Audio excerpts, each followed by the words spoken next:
ൊപ്പം ഒരു അതിഥി ചേരുന്നുണ്ട്. ഡോക്ടർ TS രാജീവാണ് ചേരുന്നത്. അദ്ദേഹം ആന ചികിത്സാ വിദഗ്ധനാണ്. നമസ്കാരം ഡോക്ടർ TS രാജീവ്, കേൾക്കാമോ? നമസ്കാരം, കേൾക്കാം. നമ്മൾ ഈ വയനാട് ലാൻഡ് സ്ലൈഡുമായി കണക്ട് ചെയ്ത് പറയുകയാണെങ്കിൽ, അതെ, അതിജീവിച്ച ഒരു സ്ത്രീയാണ് സുജാത. രാജീവ് ചിലപ്പോൾ അവരുടെ വാക്കുകളൊക്കെ കേട്ടിട്ടുണ്ടാവും മാധ്യമങ്ങളിൽ.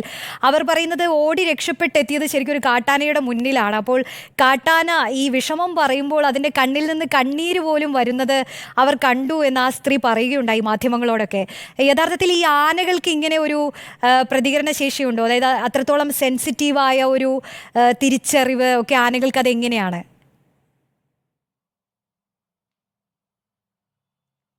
ആനകളെ കുറിച്ച് പറയുമ്പോൾ മനുഷ്യനുമായിട്ട് ഏറെ സാമ്യമുള്ളത് ആനകളും മനുഷ്യനെ പോലെ സാമൂഹ്യ ജീവിയാണ്. അവർ ഒരുമിച്ച് നടക്കുന്നു, കൂട്ടം കൂട്ടമായിട്ടാണ് സഞ്ചരിക്കുക.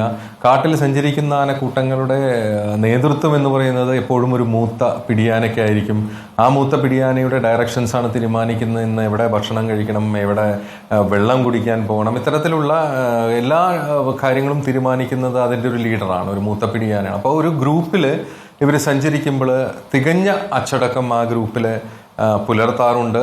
ആ ഗ്രൂപ്പിൽ വളർന്നു വരുന്ന എല്ലാ കുട്ടിയാനകളെ എങ്ങനെയാണ് അച്ചടക്കം പാലിക്കേണ്ടത്, ഒരു സാമൂഹ്യ ജീവിയായിട്ട് എങ്ങനെയാണ് ജീവിക്കേണ്ടതെന്നൊക്കെ ആ പിടിയാനക്കൂട്ടവും മറ്റ് ആനകളും അതിൽ പഠിപ്പിക്കുന്ന ഒരു രംഗം പലപ്പോഴും നമ്മൾ കാണാറുണ്ട്. അപ്പം അങ്ങനെ സമൂഹ ജീവിയായിട്ട് ഒരു ആന അത്തരത്തിൽ കൂട്ടം കൂടുമ്പോൾ വളരെ അച്ചടക്കത്തോടു കൂടി തന്നെയാണ് മുന്നോട്ട് പോകുന്നതും പെരുമാറുന്നതുമൊക്കെ. അപ്പോൾ ഇത്തരത്തിലുള്ളൊരു ഒരു സംഭവം അവരുടെ ഗ്രൂപ്പ് ബിഹേവിയറിലുണ്ടെങ്കിൽ തീർച്ചയായിട്ടും ഇങ്ങനെ ഒരു പ്രതികരണം ആനകളിൽ നിന്ന് നമുക്ക് പ്രതീക്ഷിക്കാം. ഡോക്ടർ രാജീവ്, ഇപ്പോൾ ഒരുപാട് പേർ ആ ദുരന്തത്തിൽപ്പെട്ട മനുഷ്യർ പറയുന്നുണ്ടായിരുന്നു, അതിനു മുൻപ് ഈ ഉരുൾപൊട്ടൽ സംഭവിക്കുന്നതിന് മുൻപൊക്കെ ഇത്തരത്തിൽ ആനകൾ ഇറങ്ങിയിരുന്നു ആ പല പ്രദേശങ്ങളിലും.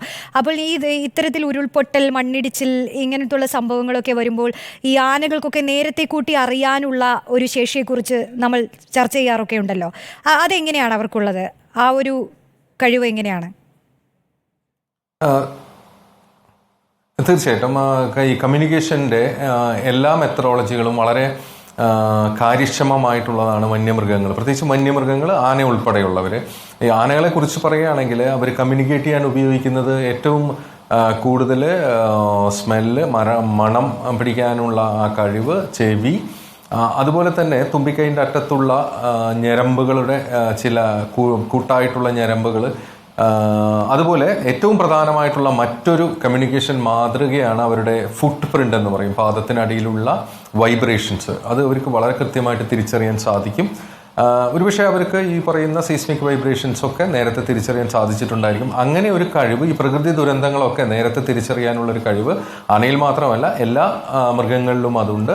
ആനകൾക്ക് പ്രത്യേകിച്ചും ഈ ഫുഡ് വൈബ്രേഷൻസ് തിരിച്ചറിയാവുന്നുള്ളത് കൊണ്ട് ഇത്തരത്തിലുള്ള മാറ്റങ്ങൾ, ഭൂമിയിലുണ്ടായ മാറ്റങ്ങൾ വളരെ നേരത്തെ തിരിച്ചറിയാനും അതിന് പ്രതിരോധ സംവിധാനം സ്വയം പ്രതിരോധിക്കാനുമുള്ള കഴിവ് അവർ ആർജിച്ചിട്ടുണ്ട്. ശരിയാണ്. അപ്പോൾ സത്യത്തിൽ ഇത്തരം അവസരങ്ങളിലൊക്കെ ഈ മൃഗങ്ങളുടെ പ്രതികരണം കൂടി നമുക്ക് മനസ്സിലാക്കാനും അതിൽ നിന്ന് പല അനുമാനങ്ങളിൽ എത്താനും ഒക്കെ കഴിയൂലേ? അത്തരം കാര്യങ്ങൾ കൂടി ശ്രദ്ധിക്കുന്നത് ശരിക്കും നല്ലതാണല്ലേ? ഈ പഠനങ്ങൾ പലതും, ശാസ്ത്രീയ പഠനങ്ങൾ തന്നെ അത് സൂചിപ്പിക്കുന്നുണ്ട്. പ്രകൃതി ദുരന്തങ്ങൾക്ക് മുമ്പേ പാമ്പുകളെല്ലാം മാളങ്ങളിൽ നിന്ന് പുറത്തു വരുന്നതും മൃഗങ്ങളിലുണ്ടാകുന്ന സ്വഭാവ വ്യത്യാസങ്ങൾ സൂചിപ്പിക്കുന്നതുമായിട്ടുള്ള പഠനങ്ങൾ തന്നെ ഇപ്പം നിലവിലുണ്ട്. എല്ലാ വന്യമൃഗങ്ങൾക്കും മറ്റു മൃഗങ്ങൾക്കും എല്ലാം ഏത് തരത്തിലുള്ള പ്രകൃതി ദുരന്തങ്ങളാണെങ്കിലും അതിൻ്റെ മറ്റു ലക്ഷണങ്ങൾ നേരത്തെ തിരിച്ചറിയാനുള്ള ഒരു കഴിവ് അവർക്കുണ്ട്. അത് അതിൽ നിന്ന് രക്ഷ നേടാനുള്ള പല കാര്യങ്ങളും പ്രകടമാക്കുന്നതിലൂടെ മനുഷ്യന് ഇത്തരം കാര്യങ്ങൾ തിരിച്ചറിയാനുള്ള ഒരു സാധ്യതയും നിലവിലുണ്ട്. ശരി, എന്തായാലും നമ്മളോട് ചേർന്നതിന് നന്ദി ഡോക്ടർ TS രാജീവ്. ഇന്ന് ലോക ആന ദിനമാണ്. അപ്പോൾ ആനയെക്കുറിച്ച് ആധികാരികമായി തന്നെ പറയാൻ കഴിയുന്ന ഒരാളാണ് താങ്കൾ. അതുകൊണ്ട് താങ്കളുടെ ഈ ഒരു പ്രൊഫഷനുമായി താങ്കൾക്ക് നല്ല രീതിയിൽ തന്നെ മുന്നോട്ട് പോകാൻ കഴിയട്ടെ എന്ന് ആശംസിക്കുന്നു. Thank you.